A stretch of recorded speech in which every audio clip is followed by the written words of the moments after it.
কোরআনে আমার আল্লাহ বলছেন, বিসমিল্লাহির রহমানির রহিম ওয়া রাফা'না লাকা যিকরাক। হাবিব, আমি আপনার জিকিরকে, আমি আপনার স্মরণকে আমি বুলন্দ করেছি। যেখানে আমার আল্লাহর স্মরণ হবে সেখানে হাবিব আপনারও স্মরণ হবে। সুবহানাল্লাহ, আরো জোরে বলবেন না? আমি আপনি যদি কিয়ামত পর্যন্ত চেষ্টা করি নবীজির সম্মান কমাতে পারবো না, কারণ আমার আল্লাহ বাড়িয়েছেন, আর কমানোর ক্ষমতা কারো নাই। আল্লাহ বুলন্দ করে দিয়েছেন। আজকে আমরা কথা বলবো শিশু ইসলাম সম্পর্কে। যদিও আমাদের কথাটা শুনতে একটু অন্যরকম মনে হয়,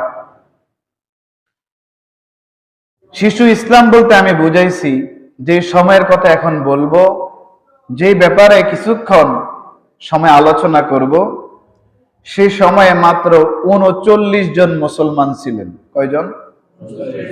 যেখানে হাজার হাজার লক্ষ লক্ষ কাফের বেঈমান, সেখানে ৩৯ জন মুসলমান। এটা ছোট না? এই জন্য বলছি শিশু ইসলামের যুগে, অর্থাৎ ইসলামের প্রাথমিক যুগে, যখন মুসলমানের সংখ্যা একবারেই কম ছিল, আল্লাহর হাবিব মুহাম্মদুর রাসূলুল্লাহ সাল্লাল্লাহু আলাইহি ওয়াসাল্লাম যখন গোপনে দাওয়াত দিতেন, ওই সময়ে ৩৯ জন মাত্র মুসলমান ছিল। ওই সময় আবু বকর সিদ্দিক রাদিয়াল্লাহু তাআলা আনহু কতটুক আশেক ছিলেন, আর আমরা কতটুক নবীজির আশেক, কথাটা বললে বুঝতে পারবেন। বাবারে, এই দুনিয়ার প্রত্যেকটা ভালোবাসার স্বার্থ, প্রত্যেকটা জায়গায় স্বার্থ। এরপর শুরু হয় ভুল বুঝাবুঝি। করেন আর না করেন, করলে তো হয়েছে, এটা সঠিক। করেন নাই, উপরে অপবাদ এসে গেলে ওটাকে বলে নিম্ন চাপ। ওটার কি বলে? নিম্ন চাপ। সহ্য করা খুব কঠিন যদি আল্লাহর সাহায্য না থাকে। আপনাকে সবাই ভুল বুঝতে পারে, সবাই আপনাকে দূরে সরাই দিতে পারে, কিন্তু আমার আপনার মহব্বতের আল্লাহ এত কষ্ট করে আদর করে বান্দা বানাইয়া, এত কষ্ট করে আদর করে আল্লাহ বান্দা বানাইছেন, ওই বান্দারে আল্লাহ কোনোদিন একটা গুনাহ কি এমনিতেই লিখে দেয়? কথা কন না। যদি মানুষগুলো কোন মানুষের হাতে স্রষ্টার দায়িত্ব দেওয়া হতো, কোন মানুষের হাতে, বহু আগে পৃথিবী ধ্বংস হয়ে যেত। তাই আল্লাহ রাব্বুল আলামিন এক, খালেক, মালেক। আল্লাহ কি? স্রষ্টা। আল্লাহ রাজ্জাক, উনি কি দেন? রিজিক দেন। কোন মানুষের হাতে উনি প্রভুত্বের দায়িত্ব দেন নাই, কোন সৃষ্টির হাতে তিনি পরিচালনার দায়িত্ব দেন নাই, ওনার হাতে রেখেছেন। তাই আমাদের ভয় নাই। বুঝুক তামাম আলম আমার বিরুদ্ধে, আপনার বিরুদ্ধে ভুল বুঝুক, শুধু আমার আল্লাহ এতটুকু বললে চলে, দেওয়ানাবিস ঠিক আছে আমার। কথা কন না কা? আপনাকে আব্দুল করিম, তাম পৃথিবী আপনার বিরুদ্ধে চলে গেছে, আল্লাহ সৃষ্টি মাখলুক, কিন্তু আপনি জানেন আপনি সঠিক, ভুল করেন নাই, অন্যায় করেন নাই। আপনার আল্লাহকে আব্দুল করিম চিন্তার, আমি আল্লাহ তো আছি। যে আল্লাহকে পাইলো, দুনিয়া হারাইলো, তার সবই আছে। সুবহানাল্লাহ। আর যে আল্লাহকে হারাইয়া তাম দুনিয়া পাইলো, সে সবে হারাইলো। আমার সব হারাইতে, আপনাদের সব হারাইতে দরকার আছে? সব হারাইতে চান? আমরা আমাদের আল্লাহকে চাই। আল্লাহকে পাইলে সবে আমাদের হুকুমে চলবে। সুবহানাল্লাহ। আমাদের টার্গেট সুবহানাল্লাহ, দিদারে মাওলা আমাদের টার্গেট, আল্লাহর দিদার।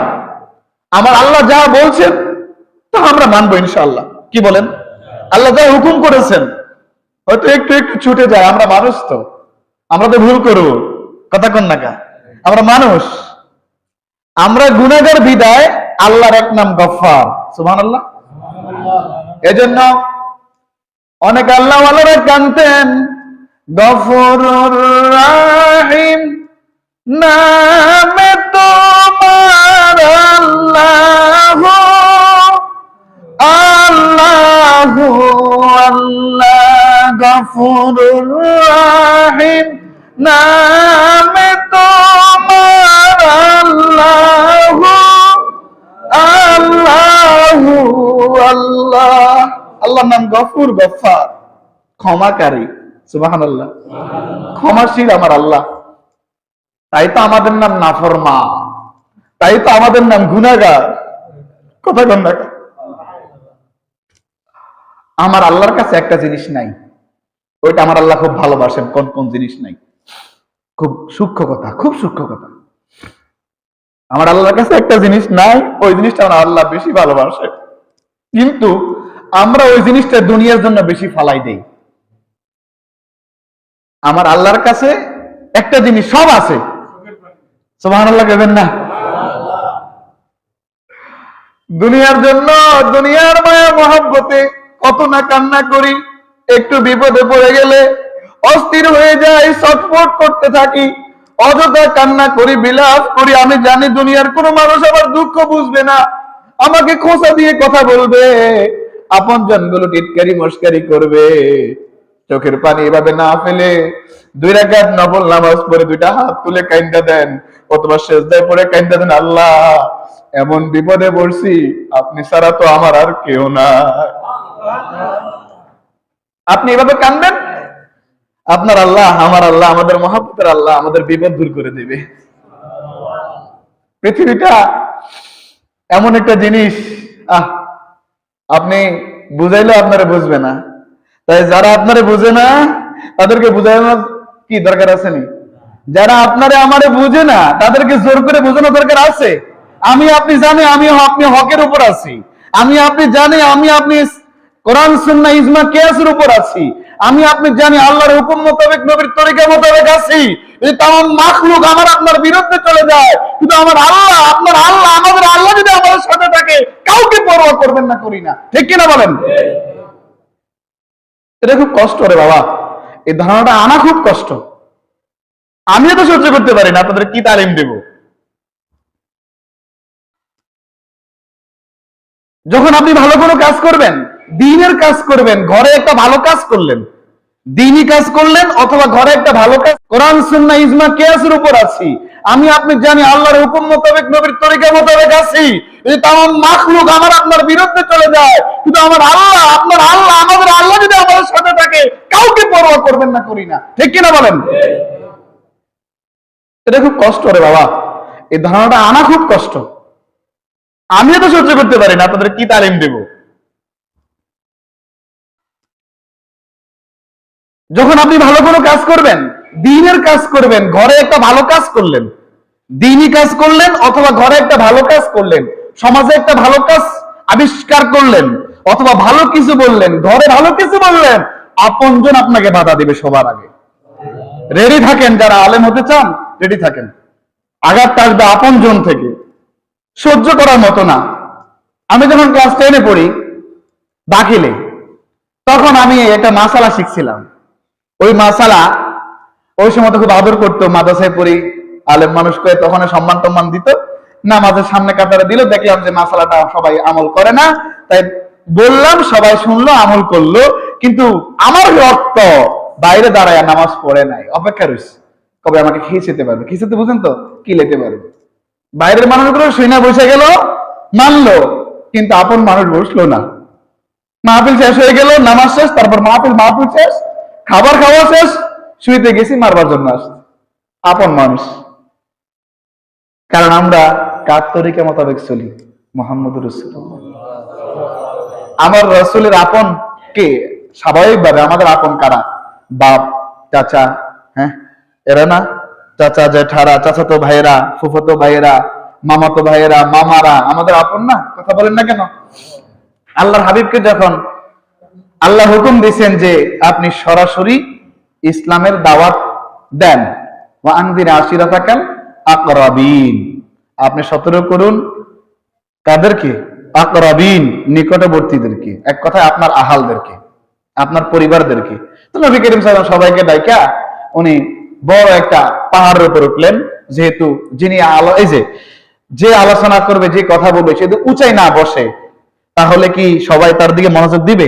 পেছন থেকে অনেকে দেখবে না, বা ওই ব্যক্তি যে গুরুত্বপূর্ণ ব্যক্তি এটা বোঝাও যাবে না। নবী করিম সাল্লাল্লাহু আলাইহি সাল্লাম সূরা লাহাবের তাফসিরে আছে, আপনারা দেখে নেবেন। আমি সংক্ষেপে বলছি, যে শীতকাল সময় খুব অল্প। নবী করিম সাল্লাল্লাহু আলাইহি সাল্লাম যখন অনেক কথা বলার পর বললেন, আমি যদি বলি কিছু কথা বলি ওখান থেকে, পাহাড়ের ও প্রান্তে একদল সৈন্যবাহিনী শত্রু অপেক্ষা করছে, আপনাদেরকে মারার জন্য আসছে, আপনারা বিশ্বাস করবেন? অবশ্যই করুন, কারণ তুমি আল আমিন জীবনে মিথ্যা কথা কাও নাই। সুবহানাল্লাহ করবেন না? কারণ তুমি আল আমিন জীবনে কখনো মিথ্যা কথা বলো নাই। বিশ্বাস করব তাহলে বলেন লা ইলাহা ইল্লাল্লাহ ইন্নী রাসূলুল্লাহ। এই তো খটকাটা ওখানে। একটু আগে যারা বললো তুমি জীবনে মিথ্যা কথা বলতে পারো না, বলো নাই কখন, আর কিভাবে কইবা? তুমি সত্যবাদী, আল আমিন, তুমি বিশ্বাসী। যখন বললো এই কয়েক সেকেন্ড না যেতে বললেন, বলেন লা ইলাহা ইল্লাল্লাহ ইন্নী রাসূলুল্লাহ। নবীজি যদি বলতেন লা ইলাহা ইল্লাল্লাহ মুহাম্মদুর রাসূলুল্লাহ, তাহলে বোঝা যেত এই নবী মুহাম্মদ না অন্য একটা নবী আছে। তাই উনি নিসবত করেছেন এদিকে, আর যারা ঈমান আনবে বলবে কি লা ইলাহা ইল্লাল্লাহু মুহাম্মাদুর রাসূলুল্লাহ সাল্লাল্লাহু আলাইহি ওয়াসাল্লাম, আশহাদু আল্লা ইলাহা ইল্লাল্লাহু ওয়াহদাহু লা শারীকা লাহু ওয়া আশহাদু আন্না মুহাম্মাদান আবদুহু ওয়া রাসূলুহু। উনি বুঝাইছেন কি? বলো লা ইলাহা ইল্লাল্লাহ, আল্লাহ ছাড়া কোনো উপাস্য নাই, ইন্নী রাসূলুল্লাহ, নিশ্চয় আমি আল্লাহর রাসূল। সুবহানাল্লাহ, নিশ্চয় আমি আল্লাহ তাআলার রাসূল। বলো, এই তখনই আপন চাচা আবুল আহাব, কেটা কথা কন না, আপন চাচা আবুল আহাব দুইটা হাত দিয়া পাচন নিয়ে তো মোহাম্মদ তুই ধ্বংস হ, নাউজুবিল্লাহ। আল্লাহ সাথে সাথে বললেন তাব্বাত ইয়াদা আবি লাহাবি ওয়া তাব। ওই শয়তান বলল কি তাব্বালাকা ইয়া মুহাম্মদ আলী হাযা দাওয়াতানা, নাউজুবিল্লাহ নাউজুবিল্লাহ। মুহাম্মদ তুমি ধ্বংস হও, তুমি কি আমাদেরকে এই দাওয়াত দেওয়ার জন্য এখানে আনছো? অথচ এই ব্যক্তিরা একটু আগে বলছে, একটু কয়েক সেকেন্ডের ব্যবধান। তুমি জীবনে মিথ্যা কথা বলতে পারো না, তুমি মিথ্যাবাদী নও, তোমার কথা বললে বিশ্বাস করুন। কয়েক সেকেন্ড পরে যখন বললো বলেন লা ইলাহা ইল্লাল্লাহ ইন্নী রাসূলুল্লাহ, তখনই বললো এই মুহাম্মদ সাল্লাল্লাহু আলাইহি ওয়াসাল্লাম, তোরা বলবেন আমরা বলি এই মুহাম্মদ, নাউজুবিল্লাহ, তাব্বালাকা ইয়া মুহাম্মদ আলী হাযা দাওয়াতানা, আমাদেরকে এখানে দাওয়াত দিছো, তুমি ধ্বংস হও, নাউজুবিল্লাহ। সহ্য করতে পারলেন না, সূরা লাহাব আল্লাহ অবতীর্ণ করে দিলেন তাব্বাত ইয়াদা আবি লাহাবি ওয়া তাব, আবু লাহাবের দুই হাত ধ্বংস হোক, যে দুই হাত দিয়ে আমার হাবিবের দিকে আঘাত করেছে। ওই আঘাতটা আমার আল্লাহ রাব্বুল আলামিনের পাথরটা আল্লাহর হাবিবের গায়ে পড়তে দিলেন না, ওটা ফেরেশতা দিয়ে আল্লাহ ঠেকাই দিয়েছেন। তুতু নিক্ষেপ করেছেন, তুতু আপনজন। এজন্য আপনি আমি ভালো কিছু করি, ভালো কিছু বলি, ভালোভাবে চলি, দিনের কাজ করি, আপনজনের আঘাতটা দিবে, তখন বুঝবেন ইনশাআল্লাহ আপনি হকের উপর আছেন। কিসে আছেন? আপনারা কি কেউ রাগ করেন? হকের উপর আছেন। এবার প্রত্যেকের জীবনে এরকম ঘটবে। আমি গুনাহগার বলে দিলাম আজকে, ভালো কিছু করেন না, ঘটে যাবে। আপনজন ঘর থেকে দাঁড়ায় যাবে, আপনজন, আপন চাচা আবুল আহাব এতিম, আমার নবী এতিম, আমার নবীর আব্বা থেকে চলে গেছে মায়ের পেটে থাকতে, নাকি মায়ের পেটে থাকতে চলে গেলেন, নবী এতিম হয়ে দুনিয়া আসলেন। কিছুদিন পর একটু যখন বড় হলেন, মাটাও চলে গেলেন। ওই জায়গায় চাচারা দাদা লালন পালন করছে, তারপর চাচাদের কত আদরের ভাতিজাটা, যখনই ভাতিজা হকের উপর দাঁড়ায় ছিলেন, আল্লাহ যখন হুকুম দিলেন প্রকাশ্যে, নবীজি হকের উপর ছিলেন শুরু থেকে। কারণ আমরা কোরআন দ্বারা আলোচনা করেছিলাম ওয়াইজ আখাযাল্লাহু মিসাকান নাবিয়িনা লামা আতাইতুকুম মিন কিতাবিন ওয়া হিকমাতিন সুম্মা জাআকুম রাসূল ইলা আখিরিল আয়াত। স্মরণ করুন ওই সময়ের কথা। ওয়াইজ আখাযাল্লাহ, আল্লাহ যখন কি নিয়েছেন, আখাযা গ্রহণ করেছেন, মিসাক মানে অঙ্গীকার, আন নাবিয়িনা সকল নবীদের থেকে, লামা আতাইতুকুম মিন কিতাবিন ওয়া হিকমাতিন সুম্মা জাআকুম রাসূলুন, অর্থাৎ জ্ঞান ও ভান্ডার থেকে কিতাবও দিয়েছি, হিকমতও দিয়েছি। সুম্মা অতঃপর জাআকুম, তোমাদের নিকট রাসূলুন, একজন রাসূল। এই রাসূলুন দ্বারা মুহাম্মদ সাল্লাল্লাহু আলাইহি ওয়াসাল্লাম বোঝানো হয়েছে। কারণ নবীজি সাল্লাল্লাহু আলাইহি সাল্লাম সৃষ্টি জগৎ থেকেও নবী, সুবহানাল্লাহ। কারণ নবী করিম সাল্লাল্লাহু আলাইহি সাল্লাম আগেই তো হকের উপর ছিলেন, কিন্তু গোপনে, যখন প্রকাশ করার হুকুম আল্লাহ দিয়েছেন তখন প্রকাশ। ওই সময় তো আসল বাধা 39 জন মুসলমান বললাম না, ওই সময় আবু বকর সিদ্দিক রাদিয়াল্লাহু তাআলা আনহু নবীজির জন্য এতটা পাগল ছিলেন আমরা সবাই জানি, কারো অজানা না। আবু বকরের ঘটনা কারো অজানা না। ইসলামের প্রথম খতিব কিন্তু আবু বকর সিদ্দিক রাদিয়াল্লাহু তাআলা আনহু। ইসলামের প্রথম খতিব কে? সবাই বলেন কে? ইসলামের প্রথম খতিব। বাবারে আমার, আবু বকর রাদিয়াল্লাহু তাআলা আনহু যখন মুসলিম সংখ্যা 39, বারবার বলছেন ইয়া রাসূলুল্লাহ, গোপনে না, গোপনে না, গোপনে ভালো লাগে না, সরাসরি আপনি হক, আল্লাহ হক, আর ভয় কিসের? যাব সরাসরি ওপেন দাওয়াত দেব। রাসূল বলেন আবু বকর, আমার আল্লাহর নির্দেশ আসে নাই। যেটা আমি বললাম সূরা লাহাবের তাফসীর, এটা বহু পরের ঘটনা, এই ঘটনার বহু পরের ঘটনা। এটা কথা কি বুঝতে পারছেন? সূরা লাহাবে যে কথাটা, প্রথম দিকে যে কথাটা বললাম, সূরা লাহাব অবতীর্ণ হয়েছে, ওয়া আনজির আশিরাতাকাল আকরাবিন আয়াত অবতীর্ণ হয়েছে। হ্যাঁ, তাহলে এটা আরো পরের ঘটনা, আরো পরে হয়েছে, বুঝেন নাই? আমরা পেছনেরটা আগে নিয়ে আসছি আর কি বলতে গিয়া, এখন বলতেছি ধারাবাহিকভাবে, খেয়াল করেন। বাবারে আমার, আবু বকর সিদ্দিক বললেন ইয়া রাসূলুল্লাহ, ইয়া হাবিবাল্লাহ, গোপনে না, আমরা সরাসরি দাওয়াত দিব, আপনি আমাকে হুকুম দেন, আমি দ্বীনের দাওয়াত দেই, আর গোপন ভালো লাগে না। রাসূলুল্লাহ আবু বকর, এখন থামো, সময় আসলে দিও, আমার আল্লাহর হুকুম আসলে দিও, এখন না। নবীজি অনুমতি দিলেন না। আবু বকর সিদ্দিক রাদিয়াল্লাহু তাআলা আনহু এত পিড়াপিড়ি করলেন, এত পিড়াপিড়ি, এতবার অনুমতি চাইলেন। আল্লাহর হাবিব মুহাম্মদুর রাসূলুল্লাহ সাল্লাল্লাহু আলাইহি সাল্লাম অনুমতি দিলেন। এই সম্পর্কে আবু আওয়ানা রাহমাতুল্লাহ আলাইহি সম্পূর্ণ ঘটনা তুলে ধরেছেন। কামা আবু বকরিন ফিন নাসি খাতিবান ওয়া রাসূলুল্লাহ সাল্লাল্লাহু আলাইহি ওয়াসাল্লাম জালিসুন ফাকানা আওলা খাতিবিন দাআ ইলাল্লাহ আযজা ওয়া জাল্লা ওয়া রাসূলিহি। সুবহানাল্লাহ বলবেন না? সুবহানাল্লাহ। নবী করিম সাল্লাল্লাহু আলাইহি ওয়াসাল্লামকে পাশে উপবিষ্ট অবস্থায় রেখে আবু বকর সিদ্দিক রাদিয়াল্লাহু তাআলা আনহু ইসলামের প্রথম খতিব হিসাবে কাফেরদেরকে ইসলামের পথে তিনি আহ্বান করেছেন। সুবহানাল্লাহ। এজন্য অনেক জায়গায় প্রশ্ন আসে, মানুষ খুব মুসিবতে পড়ে যায় যে ইসলামের প্রথম খতিবটা কে? যে রাসূলুল্লাহ তো হইবে, কারণ হুজুর শ্রেষ্ঠ নবী, হুজুরে হইবে, উনি তো ভিআইপি। সুবহানাল্লাহ কইবেন না? উনি প্রধান আকর্ষণ, প্রধান আকর্ষণকে বেশি কিছু করবে নাকি? যারা আছে ওনার সহচর, হ্যাঁ, ওনারাই তো করবেন। তাহলে হুজুরের কথাটাই সর্বপ্রথম ওপেন করলেন কে? আবু বকর সিদ্দিক রাদিয়াল্লাহু তাআলা। ইসলামের প্রথম খতিব কে? ঠিক এরকম আরেকটা মহব্বত দেখেছেন ওমর ফারুক, যখন উনি মুসলমান হয়েছেন নতুন। ইয়া রাসূলুল্লাহ, আল্লাহ হক, হ্যাঁ হক, আপনি হক, হক, ইসলাম হক, এক, আমি একাই যাব দাওয়াত দিতে। সুবহানাল্লাহ। এগুলো পাগলামি বললে হবে, এটা মহব্বত বলতে হবে। কি বলতে হবে? ভালোবাসা। এগুলো পাগলামি বললে ঈমান চলে যাবে। এগুলো কি বলে? পাগলামি বলা যাবে না। বাবারে আমার, আবু বকর সিদ্দিক রাদিয়াল্লাহু তাআলা আনহু নবীজিকে উপবিষ্ট অবস্থায় রেখে তিনি প্রথম খতিব হিসাবে দ্বীনের দাওয়াত কাফেরদের মাঝে দিয়েছেন। আবু বকর সিদ্দিক রাদিয়াল্লাহু তাআলা আনহু যখন এই দাওয়াতটা পাইল, নবীজি তো পাশে আছে, ওই সময় নরাদম বেঈমান কাফেররা এত পরিমাণ পাথরের আঘাত করলো, আবু বকর সিদ্দিক রাদিয়াল্লাহু তাআলা আনহুর দেহটা ক্ষত বিকৃত হয়ে জমিনে বেহুশ হয়ে পড়ে গেল। এত আঘাত! আবু বকর রাদিয়াল্লাহু তাআলা আনহু যদি দ্বীনের পথে থাকার কারণে, দ্বীনের ঘোষণা দেওয়ার কারণে এই আঘাত আসে, আমার আপনার তো কিছু হয় নাই, কিছুই তো হয় নাই।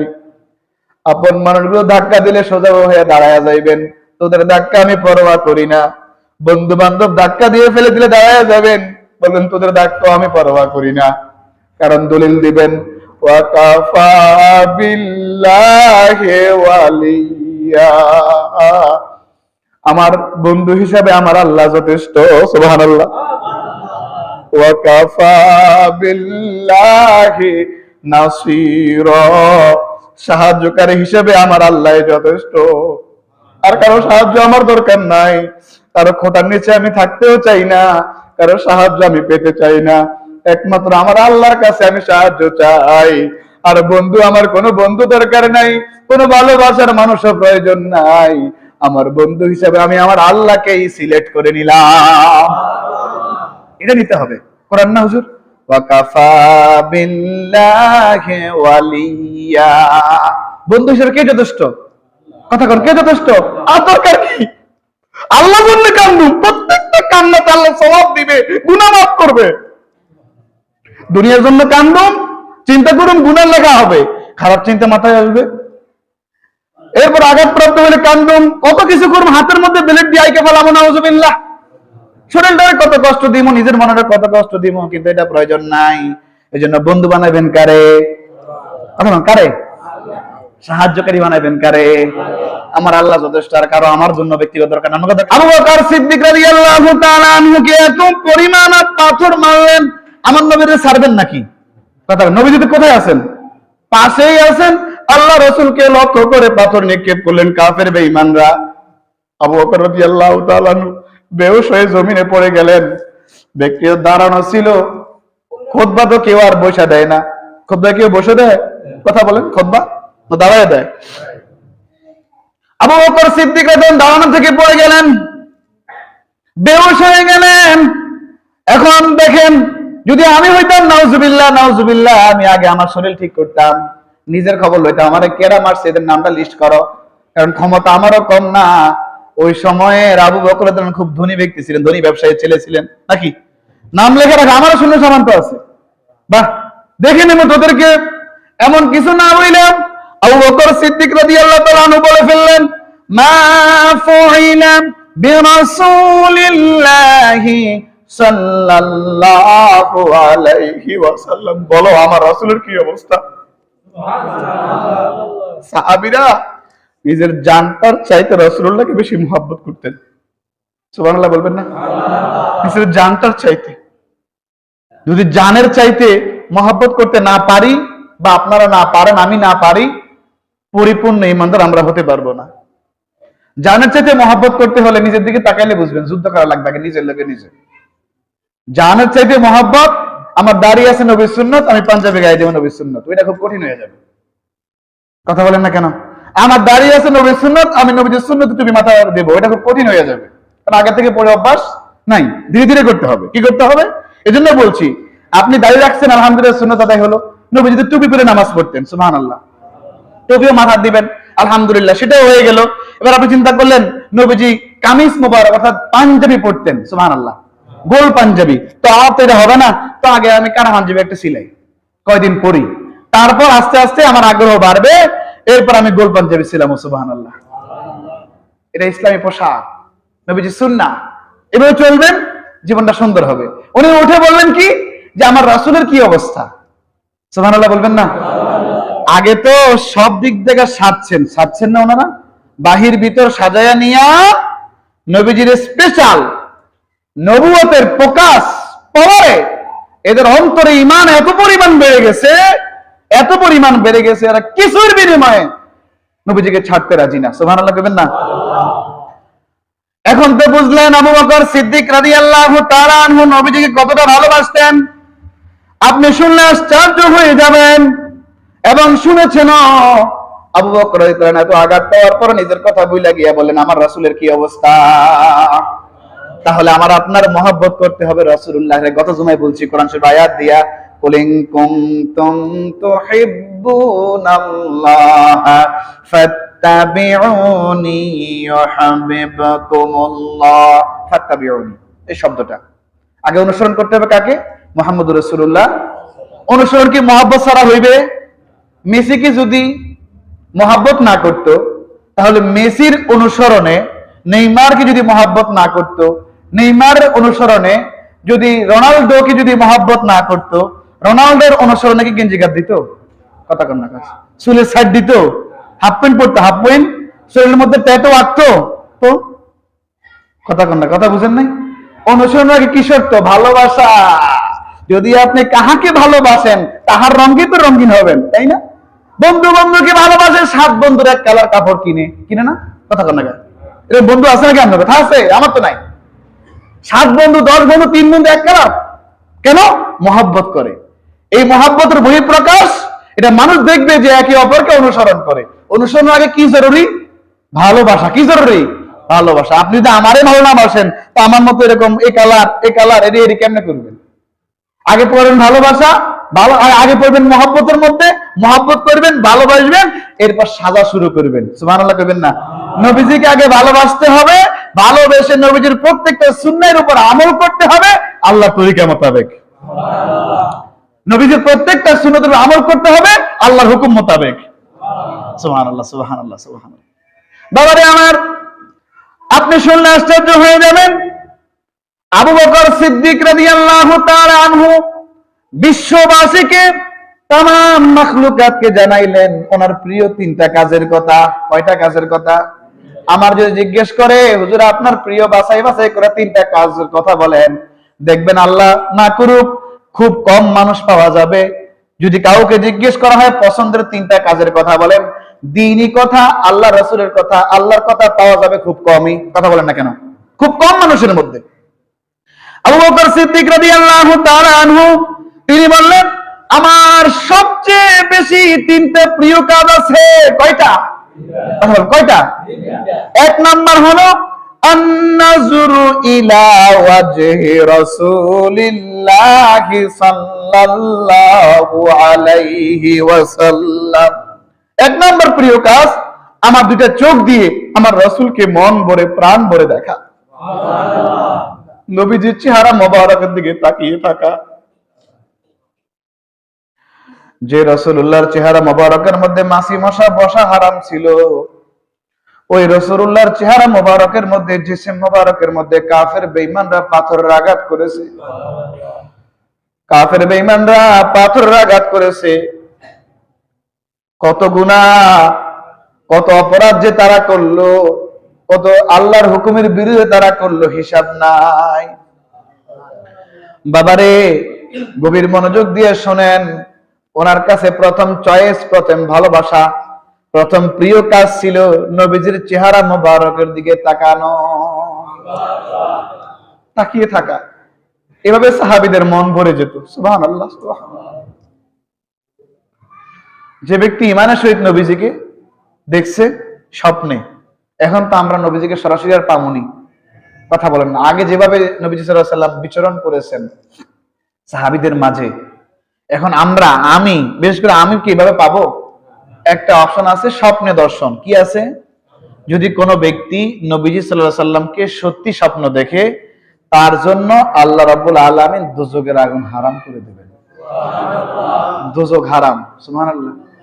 জান্নাত ওয়াজিব হয়ে যাবে স্বপ্নে। এজন্য দেখা খুব মুশকিল। মানে ওই দিন আমার একটা কয়, কবে রাসূলুল্লাহ সাল্লাল্লাহু আলাইহি ওয়াসাল্লাম স্বপ্নে দেখছি, দোষী বালা করে, ঠিক আছে তোরে আমার দরকার, আমরা ডাক্তার। কিভাবে দেখছো রাসূলুল্লাহ সাল্লাল্লাহু আলাইহি ওয়াসাল্লাম?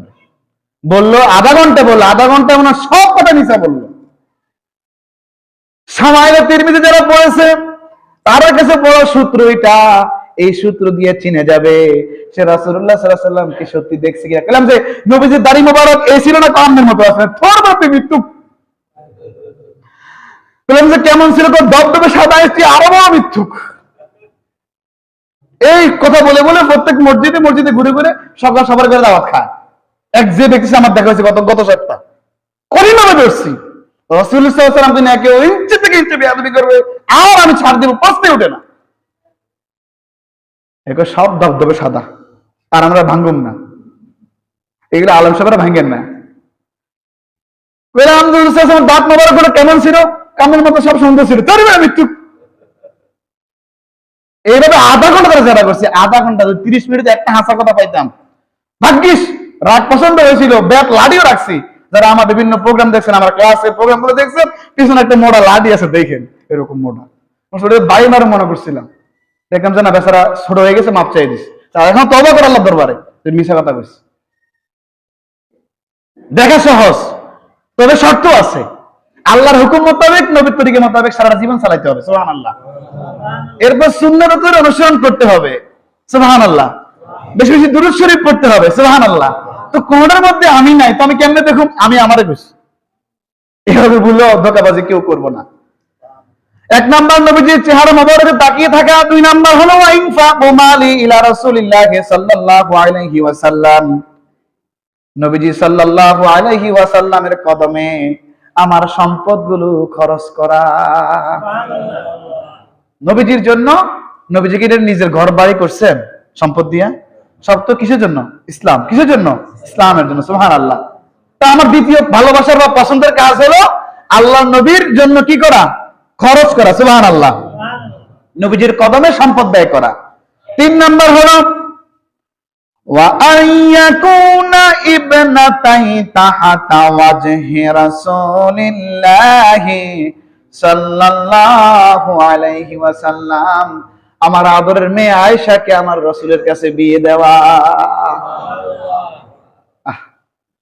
কখনো নবীজিরে কি নাম ধরে ডাকছেন? শ্বশুরে নি? তো আমি আমনে কেমনে ওয়াজ করতে বই রাখি? এটা বেয়াদবি। এটা কি? বেয়াদবি।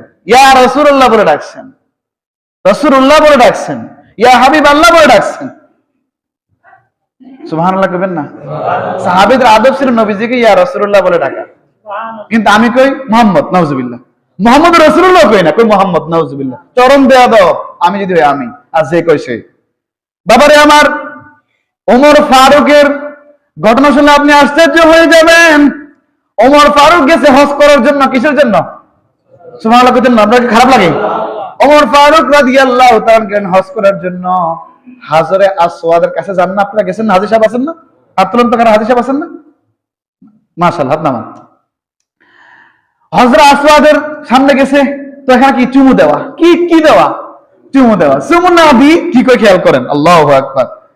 দীপ্ত কণ্ঠে উনি বললেন, ইন্নী আ'লামু আন্নাকা হাজারুন লা তাদুররু ওয়া লা তানফাউ। ওমর বললেন, আমি জানি তুমি একটা পাথর মাত্র। কি? তুমি একটা পাথর মাত্র। তোমার কোনো কিছু খারাপ করার শক্তি নাই, ভালো করারও কি নাই? শক্তি নাই। কারো ভালো করারও শক্তি নাই, ক্ষতি করার, খারাপ করার কি নাই? শক্তি নাই। দেখছেন অবস্থা? সুবহানাল্লাহ বলেন না? কে? ওমর ফারুক।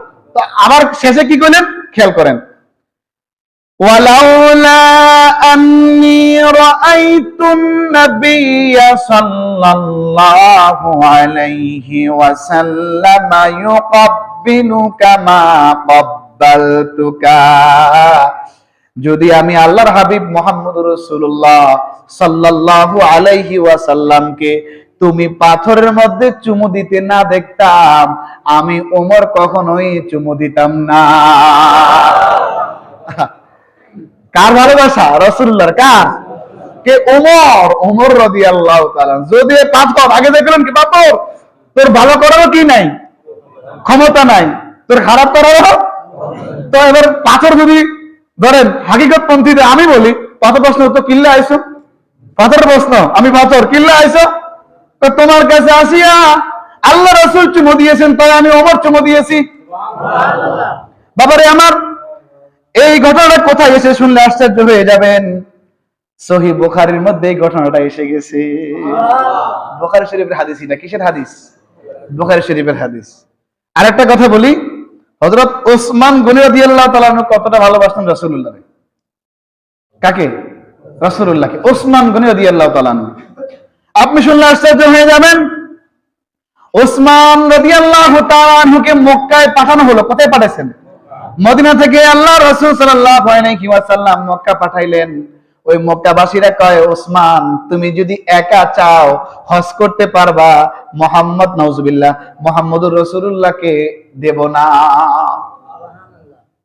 নবীজি ছাড়া এখন তুমি যেহেতু আসছো প্রতিনিধি, বার্তাবাহক হয়ে, তুমি পারবা। কারণ ওই সময়ের কোটিপতি কে ছিলেন? ওসমান গনি রাদিয়াল্লাহু তাআলা আনহু। ব্যবসায়িক সুবিধা হইব, তো তুমি পারলে হজ করো, তাওয়াফ করো। হ্যাঁ, কি? মুহাম্মদ সাল্লাল্লাহু আলাইহি ওয়াসাল্লাম না। মুহাম্মদ সাল্লাল্লাহু আলাইহি ওয়াসাল্লাম না।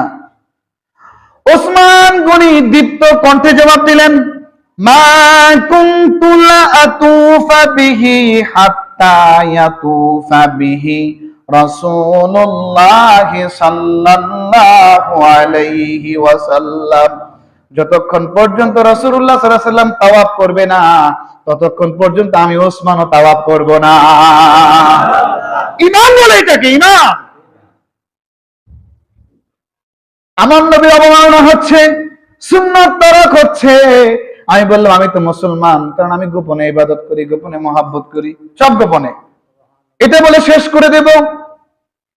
হযরত আলী রাদিয়াল্লাহু তাআলা আনহুকে জিজ্ঞেস করা হলো যে নবী করিম সাল্লাল্লাহু আলাইহি ওয়াসাল্লামকে আপনারা কেমন মহব্বত করতেন, নবীজিকে কেমন ভালোবাসতেন? হযরত আলীকে জিজ্ঞেস করা হলো। সুবহানাল্লাহ। আরেক আশিক রাসূল আলী। সুবহানাল্লাহ। এক একটা সাহাবীর জীবনী, সাহাবের জীবনী কিনে কিনে পড়বেন। সাহাবেদের জীবনী, ঈমান দীপ্তি হবে, ঈমান বেড়ে যাবে। নবীজির মহব্বত এই অল্প 10-15 মিনিট, আধা ঘন্টা ওয়াজ করে কি বুঝাবো? একটু সাজেশন নিয়ে যান, এরপর নিজে নিজে বসে বসে পড়বেন আর কানবেন, মহব্বত অর্জন হবে। সুবহানাল্লাহ। যত ফোঁটা চোখের পানি বের হবে অন্তর থেকে, তাকে অন্তরটা প্রকম্পিত হবে। অন্তরটা কি হবে?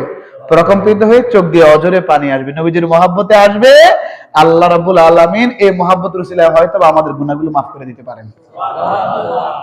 বাবারে আমার, উত্তরে আলী রাদিয়াল্লাহু আনহু বললেন, কানা ওয়াল্লাহি আহাব্বু ইলাইনা মিন আমওয়ালিনা ওয়া আওলাদিনা ওয়া আবাইনা ওয়া উম্মাহাতিনা ওয়া মিনাল মাইল বারিদ আলা যামায়ে। আল্লাহর শপথ করে বলছি, আলী বলতেছে আল্লাহর শপথ করে বলছি, নবী করিম সাল্লাল্লাহু আলাইহি ওয়াসাল্লাম আমাদের ধন সম্পদ, আমাদের সন্তানাদি, আমাদের পিতা মাতার চেয়েও প্রিয় ছিলেন।